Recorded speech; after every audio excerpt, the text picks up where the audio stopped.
Good morning, YouTube. Warbles on a lot here. This is Rowan of Rin, who's eating biscuits.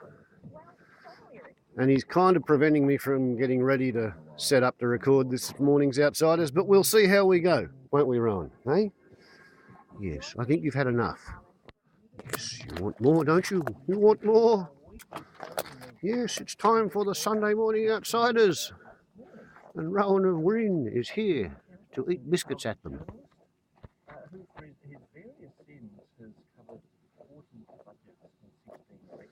Do you want more? He's a funny bloke. Come on, that's a boy. That's a boy. Okay, I'm going to set up for this morning's recording now. Well, we got here.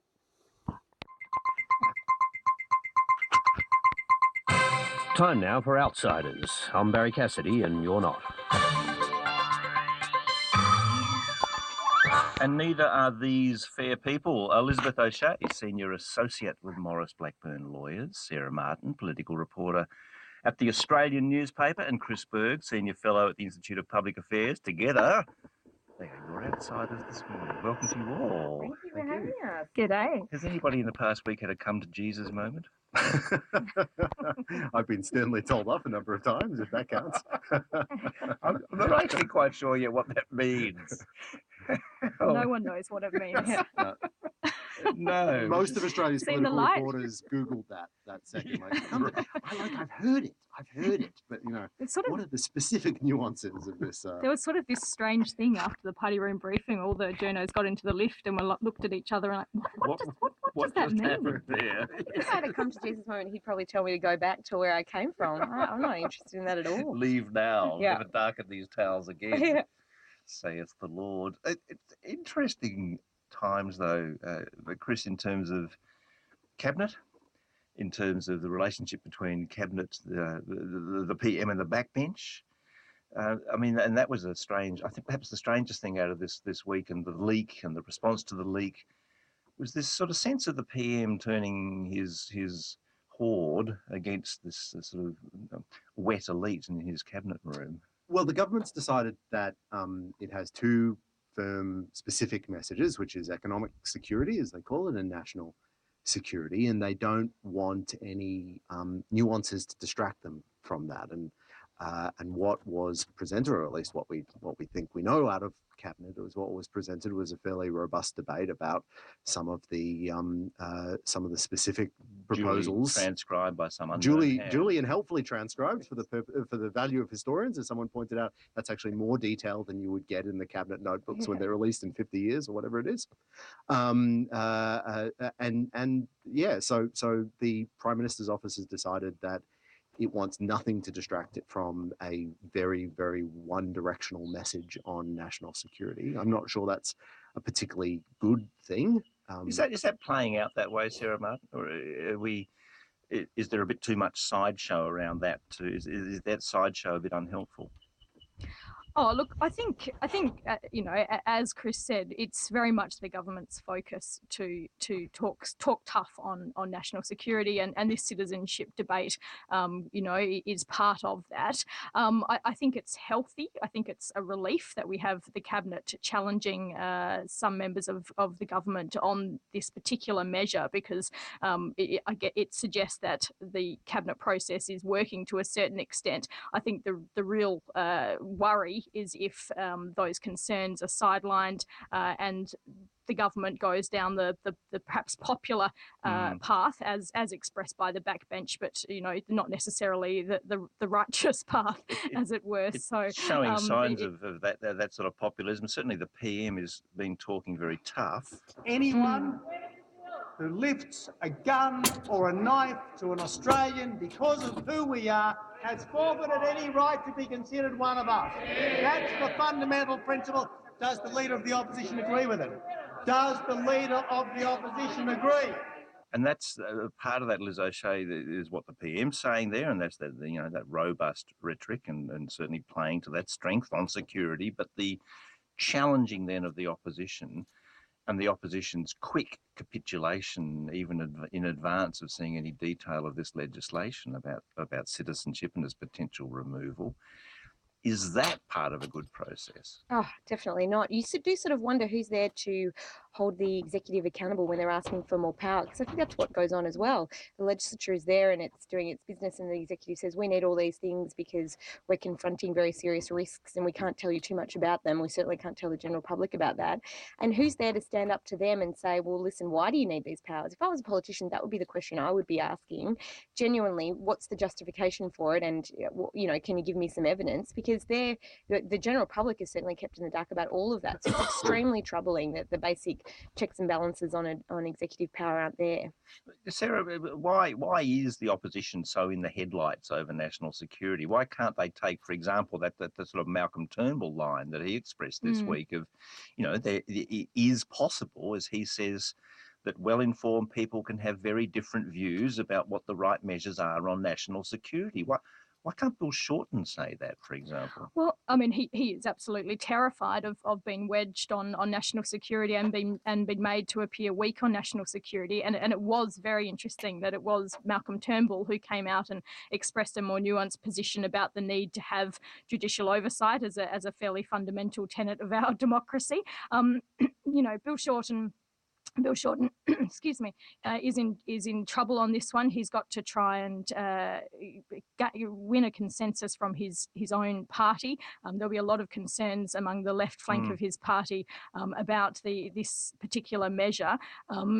But Abbott knows that he is on a winner with this. It is popular, hence the support of the backbench. It doesn't mean it's right, but it is resonating with the general public, and they are concerned about what they see as a threat to them in the community. So it's a very tricky one for Bill Shorten to navigate, and particularly when you look at where the polls are going now for Labor, sure. They're very worried about how this plays out. And I would have thought, Chris Berg, that never mind the left having concerns about, for example, the immigration minister having the potential to strip people of their citizenship on his own say-so, I would have thought that would have disturbed classical liberals who are fans of freedoms, and also conservatives within the party. Well, that's absolutely right. And for the smaller liberal, you've got Malcolm Turnbull, but it was really interesting that Corey Bernardi, of course, came out against some of the citizenship proposals as well. So you're getting a backlash amongst some in the party on both from both the liberal and the conservative side. That's because the idea of individual rights under law and the idea of restraining executive government is fundamental to liberal and conservative philosophy. Now, the problem is that a lot of people get into government and they think that that's a side issue. You shouldn't expect your liberties to be protected by governments, no matter of what stripe they are, because governments operate under different political incentives. We have to point out and we have to aggressively defend them from outside the government system. I wonder if we should be worried, Liz O'Shea, about this slow accumulation of change here, of things like the minister having this power over citizenship, of things like data retention as another example of the civil liberties that we enjoy being played with at this time of tension around terror. I'm very concerned, and of all the departments and all the ministers to trust with such a power, I think this is the department and the minister I would trust the least. I think they have the sense that they're allowed to make decisions that are very serious about many people's lives, and the scrutiny that is available to assess whether those decisions are valid has been tightened so much to the point where courts are excluded from so many decisions that the Department of Immigration makes. I think we should be extremely concerned. I think accountability in government is on the decline, and it's up to the opposition and politicians to actually try and reverse that trend, but also on a lot of opposition from the general public, which I think we are seeing. I don't think people feel comfortable with this proposal, but I think that without the Labor Party standing up to the Liberal Party, it will be a free kick for Tony Abbott. Well, and the voices raised most strongly at the moment are outside of Parliament, this one notably. Supremacy of the law over the sovereign, or in today's parlance, executive government, is under threat in our democracy. Gillian Triggs there speaking on Friday, and then speaking about that cumulative effect. Sarah Martin, and the feud between Gillian Triggs and the government and figures within it continues, and that's not going to do anything to put oil on those troubled waters.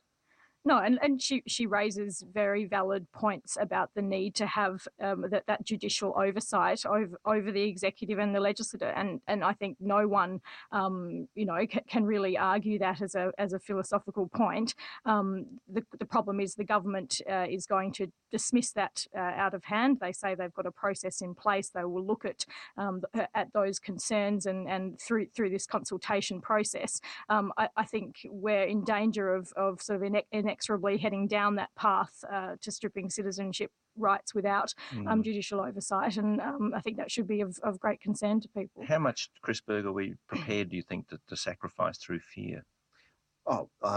Historically, we've been prepared to sacrifice an enormous amount.